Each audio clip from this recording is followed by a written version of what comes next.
August 21st, 2026, and I'm Kimberly from Fat Quarter Shop, and I'm so excited because today we're talking about the Sewcialites finishing. It has been such a fun journey to have these 24 or 25 blocks, and now I'm going to talk about finishing. Now remember, you can go back to Sewcialites 1 and Sewcialites 2 for different free finishing options. So I'm going to be focused solely today on the Sewcialites 3 finishing, and I'm going to talk to you about how I think it's a really good idea and how I sew my quilts efficiently. It may be a little bit crazy, but it is what I do. You can find the videos for blocks 1 through 25 in our Sewcialites YouTube playlist. And today I'm talking about the 6-inch finishing, but there's also 3-inch and 9-inch. This is your setting block right here. And those are simple. They're just 2 squares made up of your leftovers and then 1 of your setting print. So those would be super easy. You're gonna make a total of 24 of those, which is super easy. And what I like is you're using the leftovers of your fabric, so it's gonna kind of even out. Like if you didn't use some of one fabric, you're gonna use it in your setting, so it'll even out your quilt. So I'm going to show you, or let's just talk about how you lay it out. You're laying it out 7 by 7, I think. Yeah, 7 by 7, and you're alternating your setting blocks, and then just pay close attention to the placement of the rectangle, and then place your blocks. And what I would do is use a design board or use your ground, your floor, and step away from it. Like maybe a couple feet, like 6 or 7, 10 feet, and just see, is there one color that's sticking out? If it is, move it around. This setting is just an example of what we did, but you can move around the blocks however you want. I think this came out really nice, but also we colored it before we started it, so that was a little bit easier for us. So I'm gonna give you a little tip on how to lay out your blocks and sew really fast. So this is what I do. I'm gonna try to make it make sense. I have all of these and I'm gonna label them. I'm gonna show you what I do, and then hopefully it makes sense. Okay, so I'm gonna take row 1. I'm gonna keep it exactly how it is, meaning everything is facing the top. You mean column? Column. Yes, so basically keep your blocks face up. Make sure they're not rotated. That is your row 1. So I'm gonna label these with my alpha clippies, row 1. And then I'm gonna do the same thing, row 2. Now, make sure you keep your blocks right side up.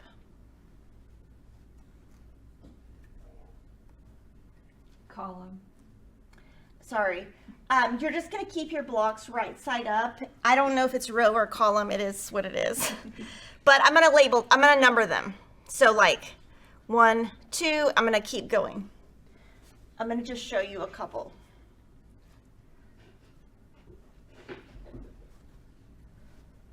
Could you do them as rows instead of columns?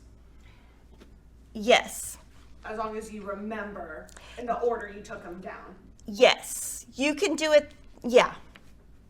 Let me show you my way, and then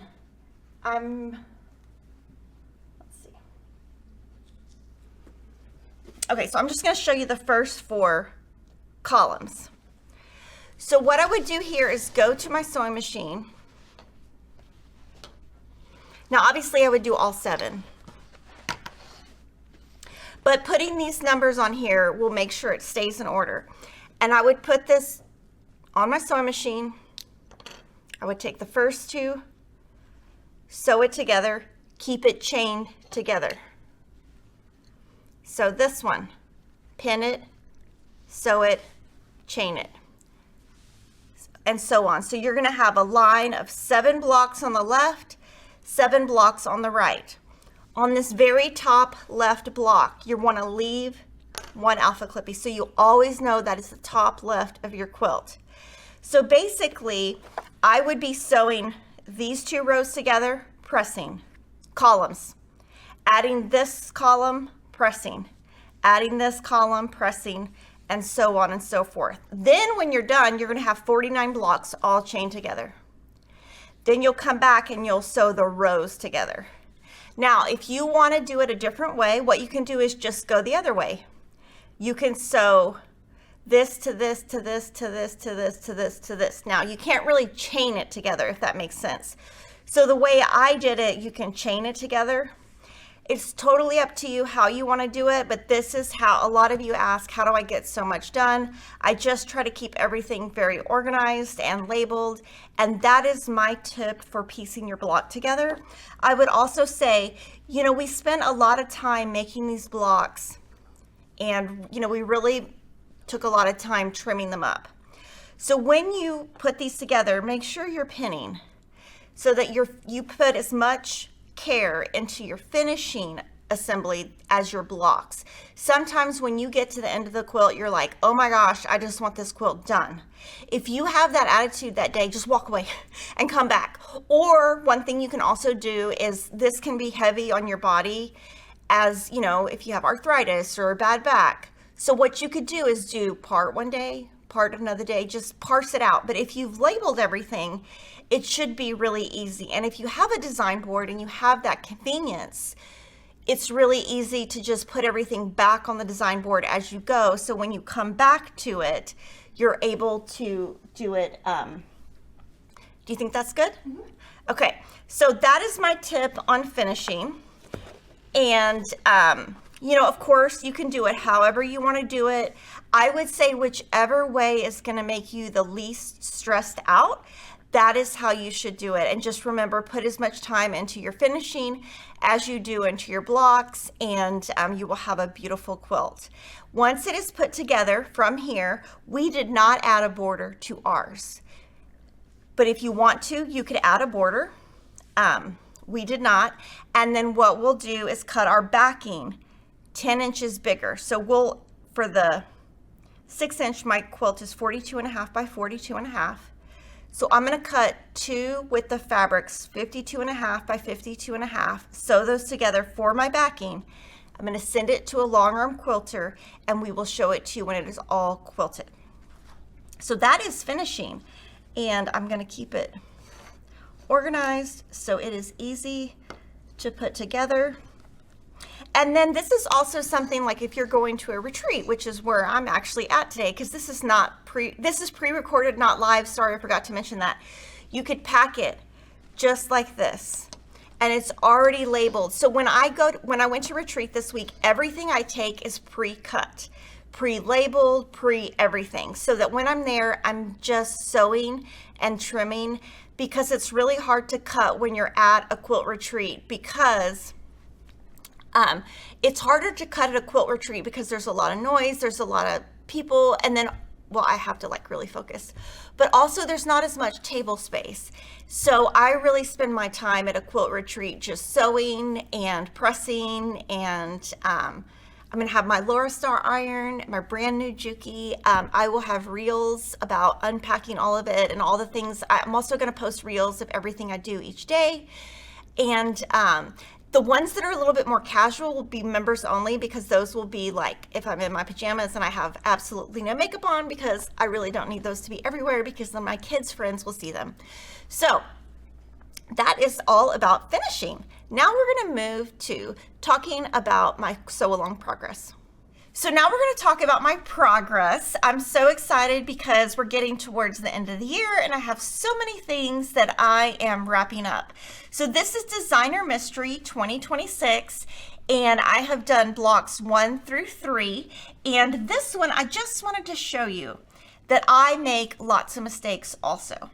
So here, these I made using the 2 square at a time Eleanor Burns method. But I obviously was not paying attention because I made them with the wrong background. So I did not realize my mistake until I had already pressed and trimmed.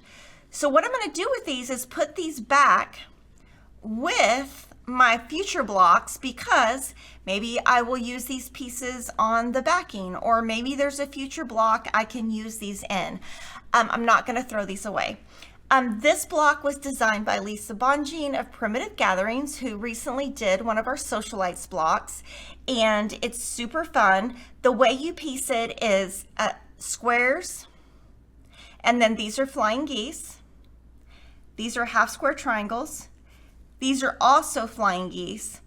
And then these are, let me think about how we did those, because I cannot remember. Oh, this is I pieced it a little bit different. Let me not just go into that. I think I pieced mine a little bit different, which probably threw off the whole rest of everything else, which is why I had a mistake. But I'm loving this quilt. It's going to be really beautiful when it's all done. I'm excited about it.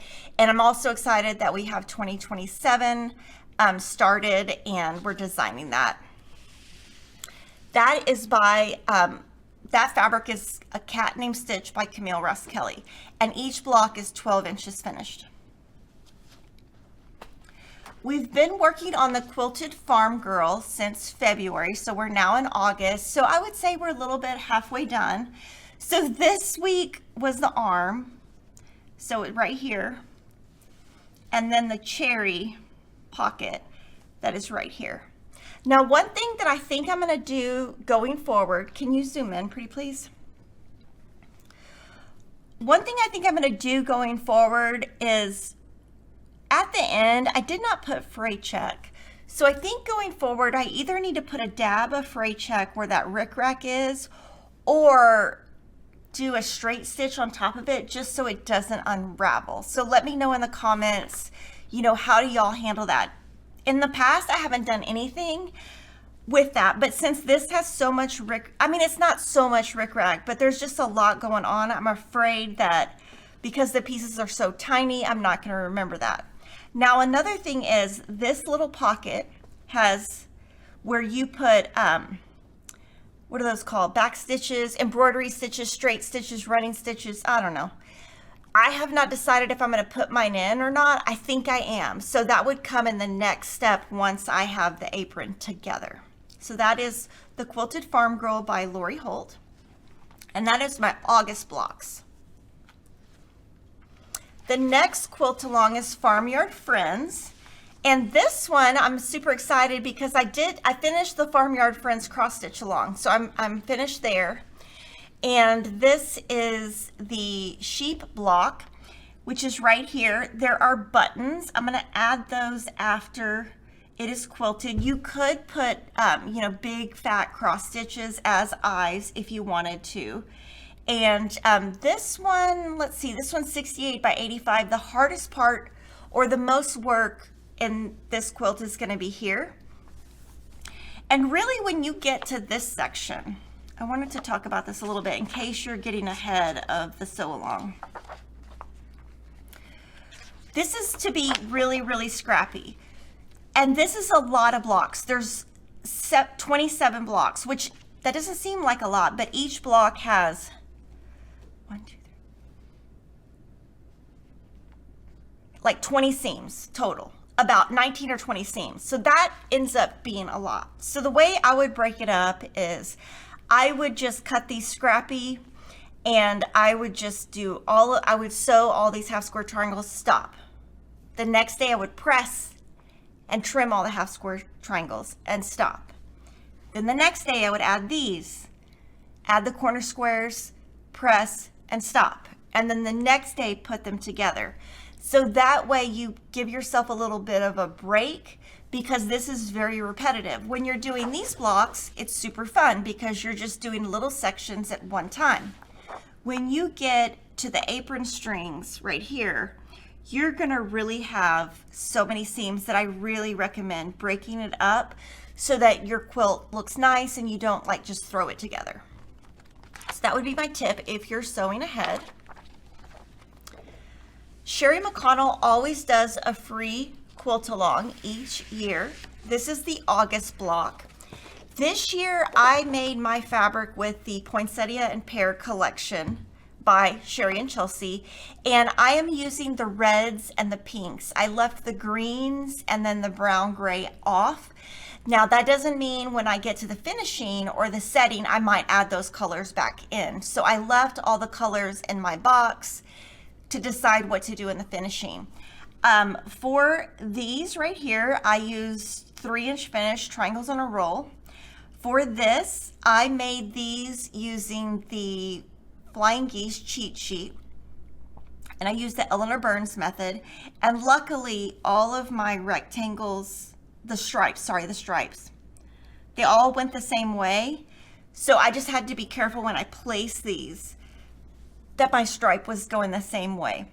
Now this pattern, the September pattern, will release for free on the first Monday of September in 2026. Just remember, if you want to sew this quilt in December or January, she will take the free program offline and then sell it as a PDF, so she has more space on her blog, you know, for data storage. So I would say if this is something you want to do, make sure you're downloading it now.